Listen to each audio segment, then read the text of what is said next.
Amazing. Great, thank you. I heard some noises, so I decided to stay home. Okay, so we had a Mishnah that said you could send over a full thigh to the non-Jew because we're not worried that he's going to sell it to a Jew. A Jew's going to see that the Gid Hanasha, the sciatic nerve, has not been removed yet. So the Gemara said it's only a whole one and not one that's already cut up.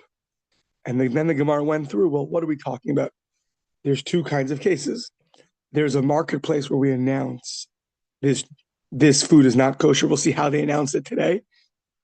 And there's another marketplace that doesn't announce it. So the Gemara said that if they don't announce it, so then a Jew can't buy from there. So what are you worried about? Send the non-Jew the cut up meat, and the Jew doesn't buy from there anyways. So, and if it's a place where they do announce it, so then, so if there's a place where they do announce it, so then you shouldn't even sell a whole piece of meat, a whole thigh, because we're always worried that the non-Jew might just sell it to the Jew. So here the Gemara goes through on the fourth line, different answers. So two answers. Either we're talking about a place where they do announce, or a place where they don't announce. So let's see. A place where they announce, everyone announces that in this, they announces that the food is kosher or the food is not kosher. So made the idea. So in a place where they announce that the food is kosher, so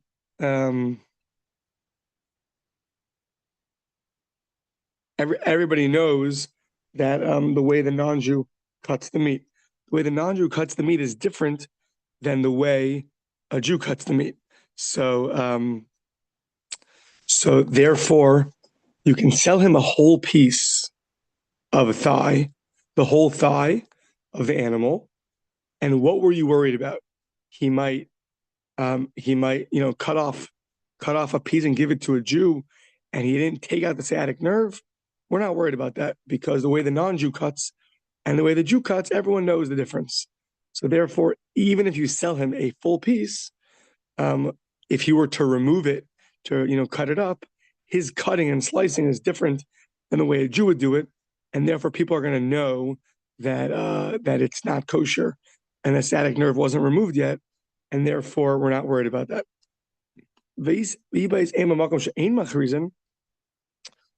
Alternatively, the Mishnah is talking about a case where it's a marketplace, nobody buys from there. It's not kosher. So if it's not kosher, the question was, sell whatever you want to the non-Jew. Who cares? It's not kosher. And yet the Gemara said that no, only a whole piece and not a cut piece. Says the Gemara, the reason why is because Gzeira Shema Yitnenu Lo Bifnei Yisrael Acher. It's an interesting case where someone sees me giving a piece of meat to Christopher. But meanwhile, Shlomi is watching this transaction, and he's going to think that this piece of meat is totally fine, and that I already removed the sciatic nerve, and therefore he might buy from the non-Jew, and therefore it's going to be a problem because the sciatic nerve was never removed. So if the piece is already cut up, the onlooker watching doesn't know that the sciatica was removed or not, and therefore, we're worried that he might come and then buy it from the non-Jew, and then he would be eating non-kosher food because the sciatic nerve was never removed. So even in a place where nobody buys, but if we allow you to sell already cut meat to this non-Jew, we're worried a Jew might see it and think that it's kosher and then buy it. Yeah. And a third answer, which brings us into a fascinating discussion, is called Genevas Das. We know there's stealing. You could steal it's prohibited to steal money, right? You can't steal people's property. That's a explicit verse in the Torah. There's another kind of stealing called Genevas Das, where you basically you give the wrong impression, and we'll see you present things one way when really they're not like that. That's because you're stealing the person's, they think one thing, but really it's not true. For example, the bais ema mishum de kaganiv leila daite, because if you would sell the thigh, if you would send the thigh to the non-Jew, so if you only sell him a large piece of meat, nothing wrong with that. If you sell him the thigh, he's going to think that, wow, you love him so much, and you spent all this time cutting up the meat and removing the giranasha. So the non-Jew is going to think that you put all this effort into him by digging in and removing the sciatic nerve, that he's going to have so much gratitude towards you. And therefore, you can't do that. You can't cause a situation where somebody misunderstands what you're trying to do. So obviously, if you tell him, then it's one thing. But the Mishnah is talking about all cases, even where you don't tell him. And since when you don't tell him. Now, why would a non-Jew think that you would remove a sciatic nerve for the non-Jew? That's a good question. Maybe there's a footnote, I'm not sure, but I'm assuming that he would think you do that because he knows that if you have a sciatic nerve removed, the non-Jew has more of a customer. He could sell it to more customers. He could sell it to Jews. So the guy's going to be so appreciative to you that you put all the extra effort in. But really, it's not true. You didn't put any effort in. You just cut the piece of meat and send it to him. So now we're going to begin for a while all different cases of doing something that gives the wrong impression. I didn't look into this fully, but I did hear that there are different opinions. Is this biblical or is this rabbinic? I didn't have a chance to look up exactly how we hold, but here come a number of very interesting cases. Okay, so let's see. The Hadish, the Amar Shmuel, this is Shmuel's statement. Asr lignov das abrios, afilo daitosh ovid. You're not allowed to steal literally the knowledge of the creations, meaning you can't give someone a false assumption, even that of a non-Jew, of an idolater. So now that was Shmuel's statement. Now we're going to say Shmuel didn't say it explicitly, rather we just inferred it from him. And then we're going to ask, no, he did say it explicitly. So let's see, here's a story. The Hadish Shmuel, tomorrow is an implication. We're going to see a story with Shmuel. Based on the story, we're going to come to our conclusion. The Shmuel Havi Ka'amir b'mavra. So he's taking a ferry. Yeah, he's taking a ferry. And you want to pay the guy. You want to pay the guy for crossing the boat for taking the boat across the river. So Shmuel had a servant with him. Amar l'shame paise l'mavure. So he asked him, listen, pay the guy. So he paid him. After he paid him, Shmuel got upset. Paise v'ikbid. He got upset. The question is, why are you getting upset? Now, we're going to see he didn't pay him in money. He paid him in either a chicken or wine. So my time ikbid. So the reason is because Amar Bai Tanilos Treifa Haviv Yavni Hale B'mar Deshchuta. So I think the simple interpretation is he gave him a chicken, which is a treifa. It's not kosher, and the person thought that it was shechted properly.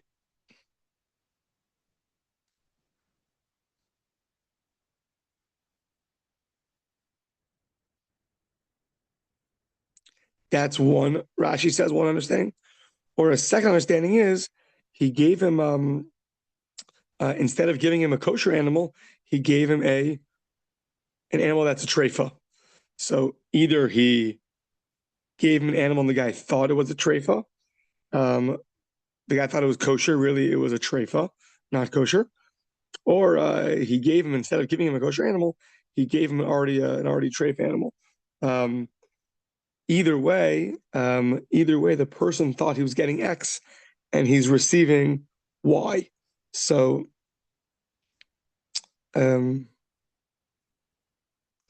that's one. Or Rava Amar, Anafka amar le ashkuye, the ashkuye chamra meziga. Rava says that he was supposed to give him undiluted wine. He said that was supposed to be his reward, and instead he gave him diluted wine. So you go to your Shabbos table, and the person thinks he's getting unbelievable wine, super expensive wine, and you're pouring him whatever it is, $5 Rashi wine.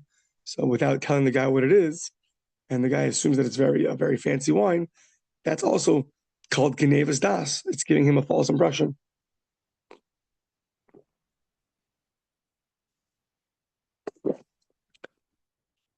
So now the Gemara says, this is not called like an inference. This is pretty explicit. The Chimeklala, this is not called a classic case of where there's a story that happens and you infer from the story someone's opinion. This is pretty black on white. He gave him something with a false impression, and Shmuel got upset. So you see from here that Shmuel holds that you can't steal someone else. You can't make these false assumptions. You can't make false impressions like this. So it says the Gemara, no. L'man damar treifa have amar le amai tisha isura.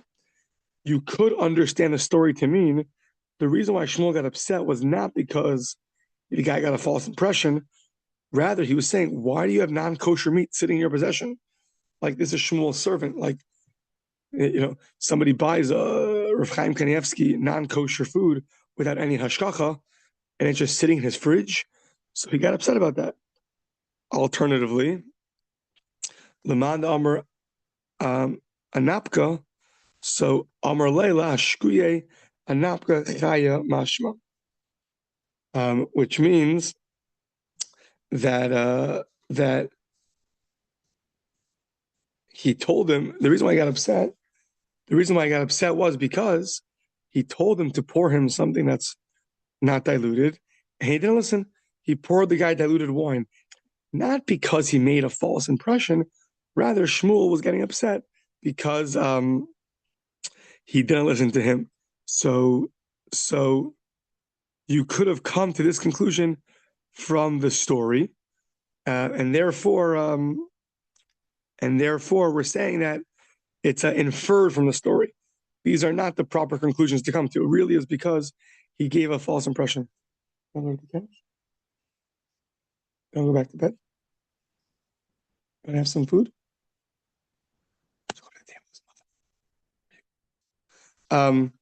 Okay. So continuing lots of these stories. So this is a good one to tell Rabbi Spivak. So Tanya Hayer or Rabbi Fisher. Tanya Hayer Meir Omer. Al Yisariv Adam Lechaver Lisod Etzlo V'Yodea Bo She'ein of Soed. So simply understood, you can't invite someone to something to come eat at your house if you know he's not going to come. So the guy in Portland is not flying to New York for any weddings, and yet you send him an invitation. How could you do that? It should be prohibited. They'll save a lot of money that way. So it says you can't invite someone to eat by you if you know he can't come. So if you don't know, okay, fine. But if you know he can't come, what's the problem? The guy feels so good that you really want him to come. You know he's not coming. That's making also a false impression. The guy's going to be so grateful for you. You really meant the invitation. That's so nice. That's improper. So now the truth is the key word is yisarev. Yisarev doesn't just mean invite, but it means invite many times. Almost like pressure. So that's something you can't do. But a one-time thing is fine. Others say if the person's going to feel honored by it, that's also okay. If he'll get insulted that he wasn't invited, that's also okay. And it sounds like any case to make any peace, to make shalom is also okay. So those are different different exceptions to this. Either way, v'lo yarbe lo bit takroves v'yodea bo she'eno mekabel. You shouldn't.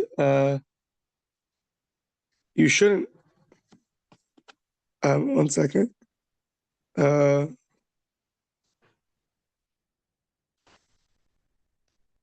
Lo yar below betakrovas or deabosh and makabel. you shouldn't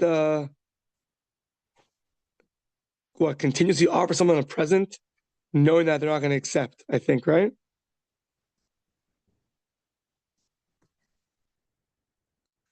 I think that's what it's saying. Yeah, they're talking about numerous offerings of gifts. Right. I mean, the guy doesn't need a new phone. He just got a new phone yesterday.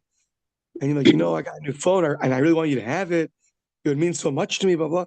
So you're making the guy feel so good that you really care about him when you know he's not buying it from you. There's no way.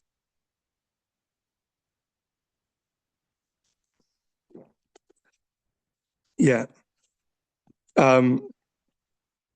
It's like if you know someone's not going to accept something, all these different Jews are coming through town in Portland. So you're going to offer them all these different things that they're not going to accept, but you're just being nice. That's not being nice. Your being nice is really an issue of Genevas Das. Yeah. Yeah. Okay. So let's see. In other cases, lo yiftach lo chavios hamuchurus lechanvani ela im ken hodio. Okay. So I believe the case is that you have tons of these big barrels at home, which are closed up with a magupa, which is a cover. And now, Jules comes to your house and you want to honor him. So now the barrel, you open it up so he'll smell. Ooh, what a good smell.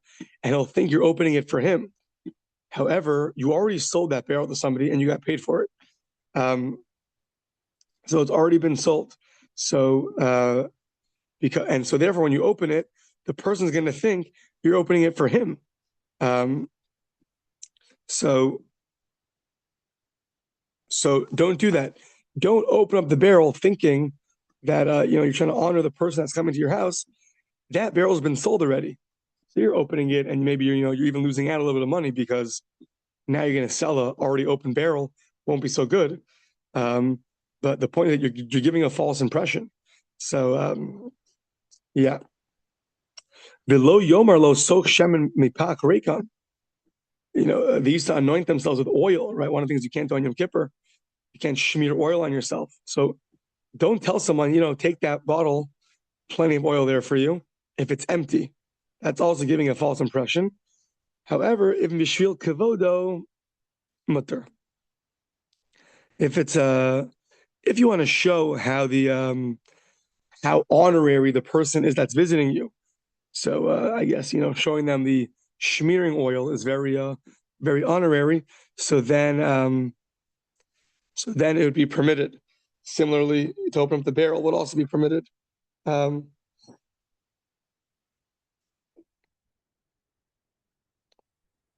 Yeah. So says the Gemara, is that really true? Any that out of honor, it's okay to do these things to honor the person. Ula traveled to the house of Rabbi Yehuda. And yet, what happened? Rabbi Yehuda opened up all these barrels, which were already sold to somebody else, he sold to the retail place. So how could he do that? It's Genevas Das. So we say, he already informed him about it. He wasn't. He told him, "Listen, I already sold this bottle to the storekeeper. So don't worry. I already sold it. Don't. So the guy's not going to think that he's doing it, just for him. 1 second.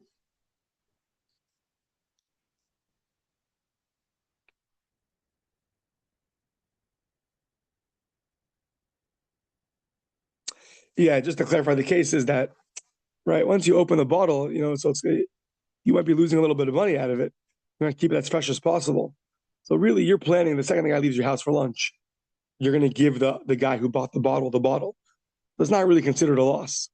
So the person, when you open the bottle, thinks that you're willing to take a loss and open up a bottle, just for him.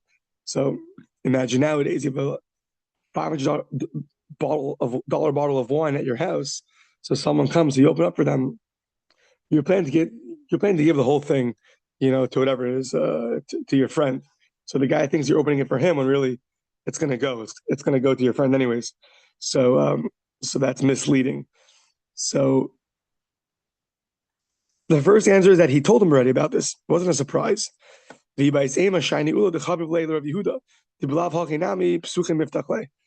That Ula was so beloved to Rabbi Yehuda that even if the barrel wasn't sold and he was planning to give it right away to the guy who bought it, he would have anyways opened up a bottle for Ula because of how endearing Ula was to him. And therefore, it was permitted.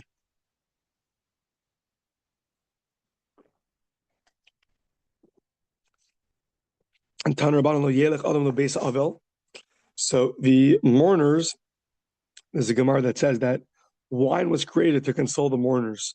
So you shouldn't go to a house of mourning, ubiyado, and in your house is lagin hamiskashkesh. It's a barrel of not full wine, and you're gonna walk in with it. The guy's gonna think it's a full bottle, and don't put water in it. Imagine you have a bottle of wine that's very nice. You drank a third of it, or a fourth of it, whatever it is. What?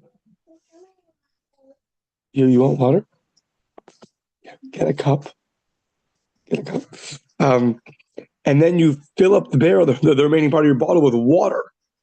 And now you give that as a gift to someone at their Shabbos table.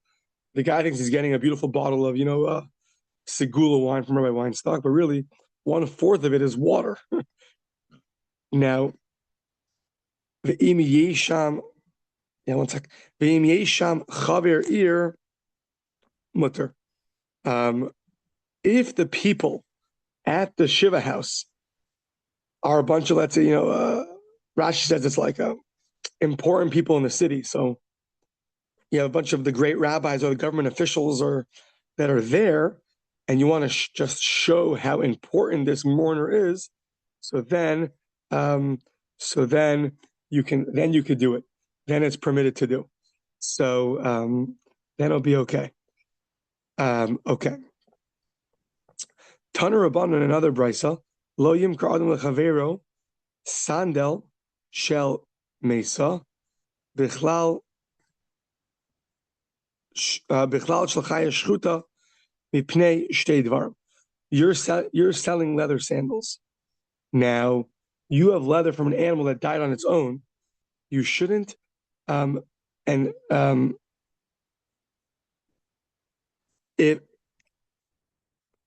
if the animal died on its own, but the person buying it thinks that the animal was a shchuta, it was a regular shchuta, it just meaning it was a regular animal that you shechted. So you shouldn't sell leather sandals of an animal that died on its own with the person thinking that it's leather from an animal that was shechted. Why not? It gives a false impression. For what's the difference on the shoe?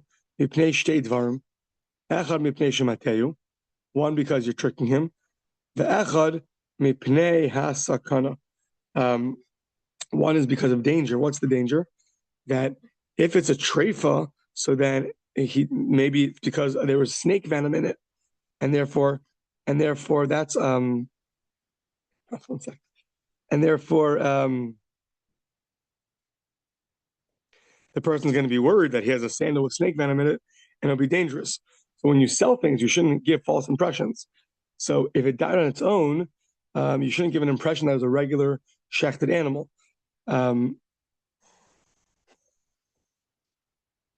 So meaning, let's say you always sell sandals of already shechted animals. So this animal, though, died on its own. So you shouldn't sell it to someone if they're thinking that it's a regular shechted animal, because if not, first of all, it's a false impression. Second of all, there's could be snake venom there, and that's how it died, and that's dangerous.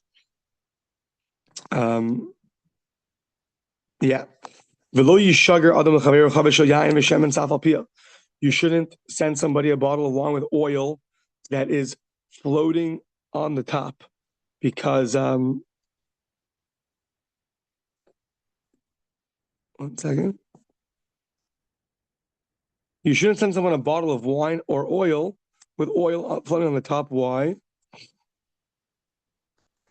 It sounds like he'll see on top oil. He'll think the whole bottle is full of oil. He'll invite a bunch of friends over, and then he'll realize that, oh no, there's not so much oil. There's only a little bit. So same thing. You shouldn't give false impressions. The person thinks there's a lot more in the bottle than there actually is. That's also called tinevas das. But my the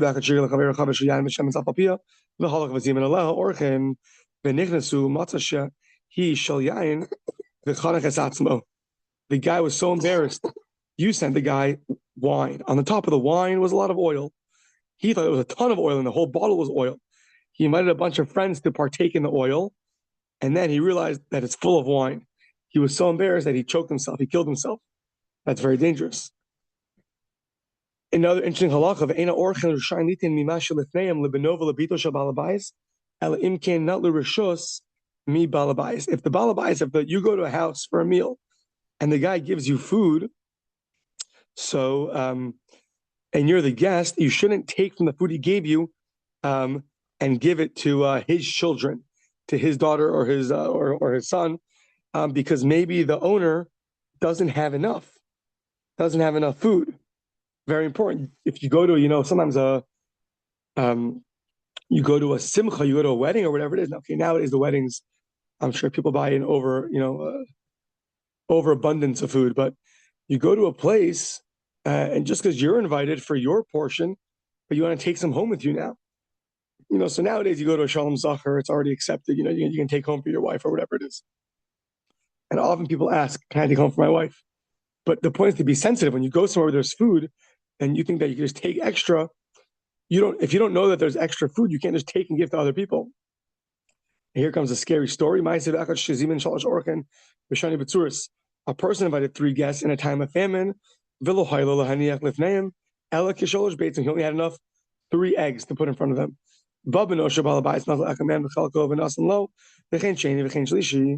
A guest came and gave the son. The son asked for the eggs, and they ended up giving all the eggs away to the son. 3 eggs. The father of the child came, and he saw Mata. He was caught in the act. Yeah, he had 1 egg in his mouth and 2 in his hands. Really bad. Bad way to try to get these 3 eggs. So what happened? The father hit his son. Chavtu bakarka, ended up killing the son. Umes, son died. The mother came out, saw the dead child. Came and Shirasa imo, also legag v'nafla. Once the mother saw the dead child, she went to the roof and fell off. And then once the father saw this, afu Allah legag v'nafla, and he also went up to the roof and he fell off. Umes. So Amar Rabbi Elazar ben Yaakov said, Al davar zeh neragu shalosh nefashos miYisrael. So because of this act, there was 3 people that died. Says the Gemara, yeah, obviously. Like, what's the novelty? That's what happened. My Kamash Malon, what are you teaching me? The Kula Rabbi Elazar ben Yaakov, that literally means that everything is according to Rabbi Elazar ben Yaakov here, which means that, so the Gemara says in different places that usually the halacha is like Rabbi Elazar ben Yaakov because he was always, it's called kavanaki, he was always used the smallest language and packed as much as he could in. So he was always able to pack in a lot in very little. So when Rabbi Elazar ben Yaakov would say over the story, he would just say over the one line that because of this, 3 people were killed, and that's how he would describe this whole story in a one-liner, and that's what the Gemara is telling us he would do.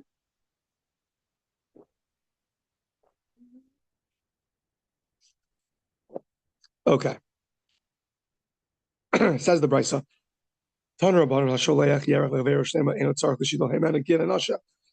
When you send a full thigh,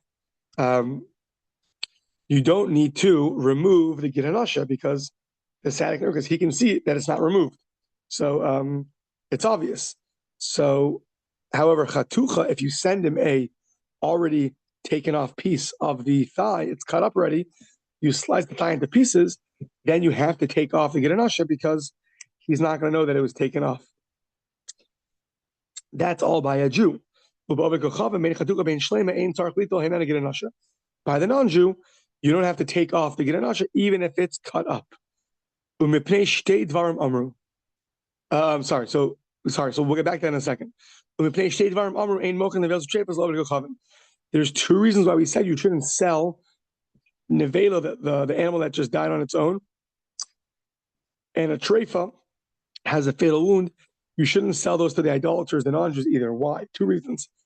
First of all, he'll think that maybe it's kosher, and that's tricking him. So, that would be the equivalent nowadays of, sending him kosher food with no kosher symbol, right? Or the opposite. You send him something non-kosher, he'll think it's kosher because it's coming from you. You're a Jew, and you only eat kosher, so he'll think that it's kosher. The echad shema yachzer incredibly Israel, and also you might cause a Jew to buy it from the non-Jew, and therefore that's a problem. Shema yachzer incredibly Israel. Now, v'lo yomer adam l'gachavim kakli b'dinner zeh baser mipnei shtei dvarim. You also shouldn't tell the you shouldn't tell him, buy for me with a dinner this meat because of two reasons. Next page. Echad, meaning you give him a dinner and you say, buy for me meat. You shouldn't have him do it for you. Why not? So, mipnei ha'anasin, because maybe he'll force the guy, he'll force the guy to sell it to him and he won't pay him. So you don't trust he's going to use your money properly. He might force the guy. And the echad shema mochel nevelos v'trepos. And second of all, maybe the guy will sell him nevelos v'trepos, and the guy's a non-Jew. So the guy you gave the money to is a non-Jew.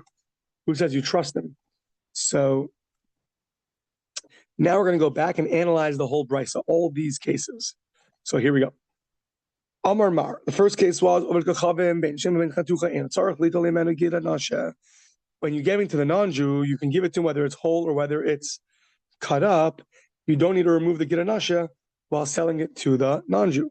So says the Gemara, hold on, what are we talking about? Same as our Mishnah before. B'maya skina, what are we talking about? Hey, if it's a place where they do announce, and we'll see what the announcement is, meaning it's a place where you announce this is kosher, this is not kosher, and Jews buy from them. Are you going to the bathroom? 1 second. Okay. Okay. So you can go to the couch. Okay. So if it's a place where they buy, where the Jews buy meat from the guy, so then makam shemach reason. So then for sure, if it's a cut piece of meat, you're for sure a Jew's not going to know, and he's going to go and might buy it from the non-Jew. Chatucha amayin atzarich lito leimeno. Get a nasha. You for sure have to, why don't you have to take it off? In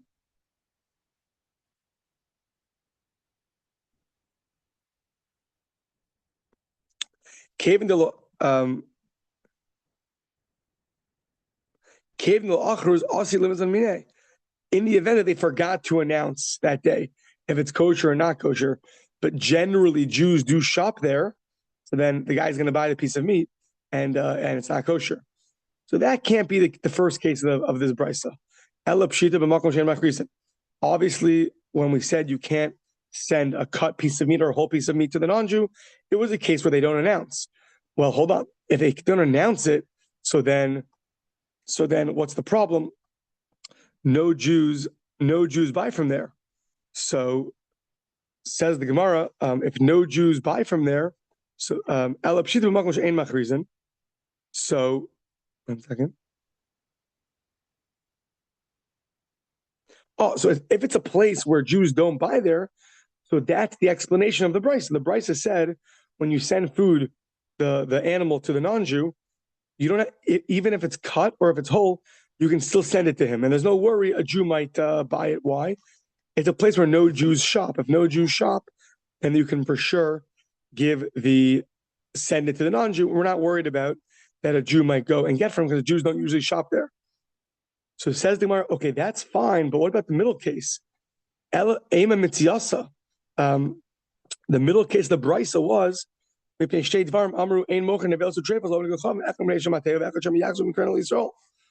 The middle case was you can't sell nevelos and trephos, the dead animals or the ones that died on its own, to a non-Jew, because first of all, you're tricking him. He thinks it's kosher, and secondly, he might sell it to a Jew.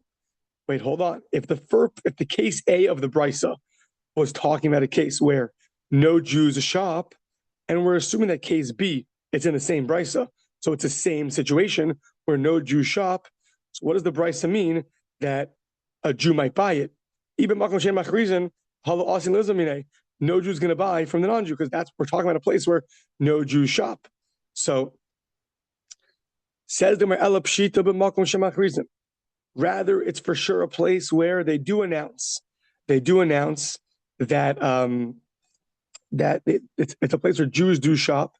They do announce, and it happens to be that that they do announce, and therefore there's no problem to send to the non-Jew the animal, whether it's whole or cut up, because they're going to announce if it's kosher or not kosher.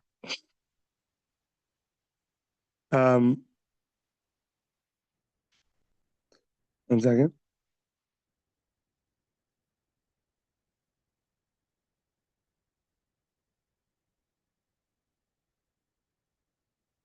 Yeah, they'll announce it, so there's nothing to worry about. Says, well, if that's the case, that if we're talking about a case where they will announce it, so then look at the third case. Case C of the brisa was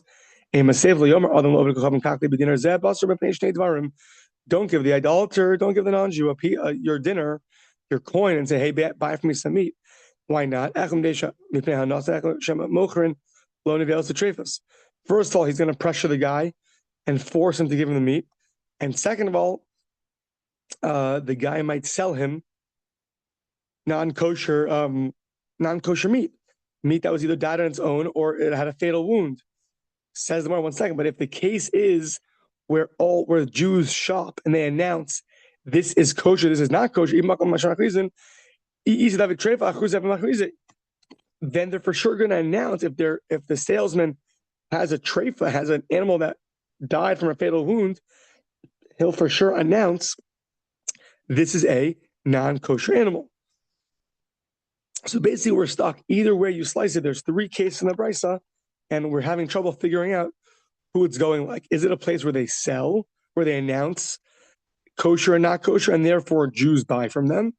Or it's a marketplace where they don't sell, and where they don't announce, and therefore Jews don't buy from them, right?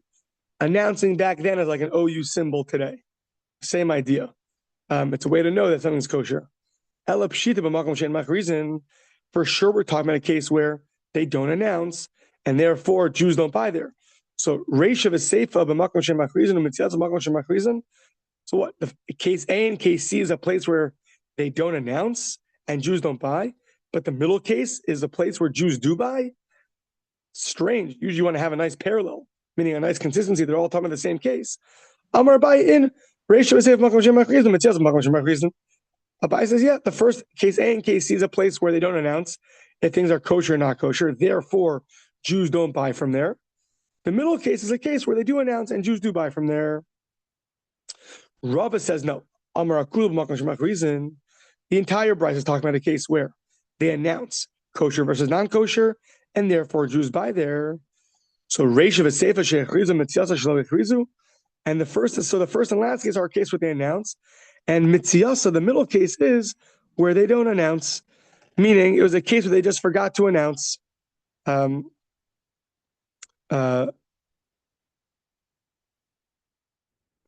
If on that day they just didn't announce, so that's the day you can't sell to the non-Jew the meat, because it's the day where they forgot to announce that things are kosher or not kosher.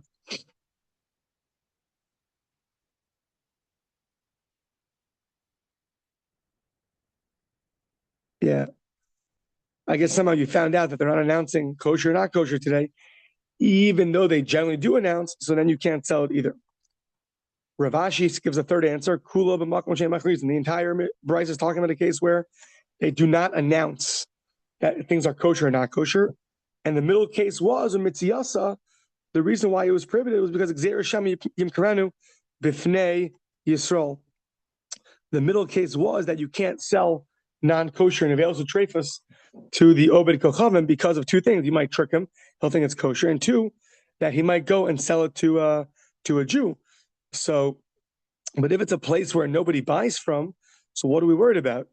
So it says the Gemara, same as we start off today with. It's even though it's a place where nobody buys meat, but you're going to give this to a non-Jew, and a Jew's going to be watching the transaction, and therefore they're going to think it's kosher. It's it's a piece of thigh that's that's cut up. He'll think that the sciatic nerve is taken away, and he'll go buy it from the non-Jew. Imagine a time where meat's impossible to get. There's so little meat in town, and you finally see a big rabbi giving a piece of meat to a non-Jew or selling it to him, and so you're assuming that for sure it's kosher, and so you'll just go buy it from the non-Jew.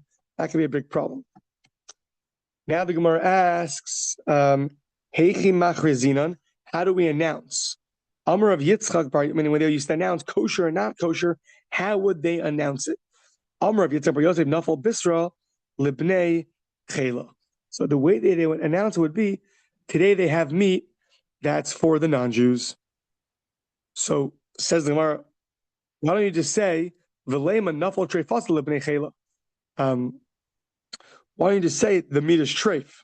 Why are you saying, we have meat for the non-Jews? Just say we have treif meat for the non-Jews. Says the Gemara, no. So if you announce it, by the way, it's treif meat for the non-Jews, lo zavni, then the non-Jews are not going to buy because it doesn't sound good. Oh, it's not kosher meat. It came from a fatal wound. So therefore, they're not going to buy. So therefore, you just say, today meat has fallen to the non-Jews. And that's a less derogatory way to say it. It says the Gemara 1 second. If you just say meat has come to the non-Jews today, they'll think that it's kosher meat, and that's a problem of Genevas Das. Says the Gemara an important part of this rule of Genevas Das. In who the Kamatayan of Shayu, you said something which has two ways to understand it. Meat has come to the non-Jews. That could either mean because it's non-kosher, or it could mean, no, just in general, we're selling meat to the non-Jews. So you didn't trick them. They tricked themselves. You didn't tell them that it's kosher when really it's not kosher. They bought their own meat before asking if it's kosher or not. We said we have meat for the non-Jews today, and they came and bought it. They never asked you if it's kosher or not. So that's not called tricking. If they trick themselves, that's not called tricking. Okay, we'll continue in person tomorrow. Have a great day.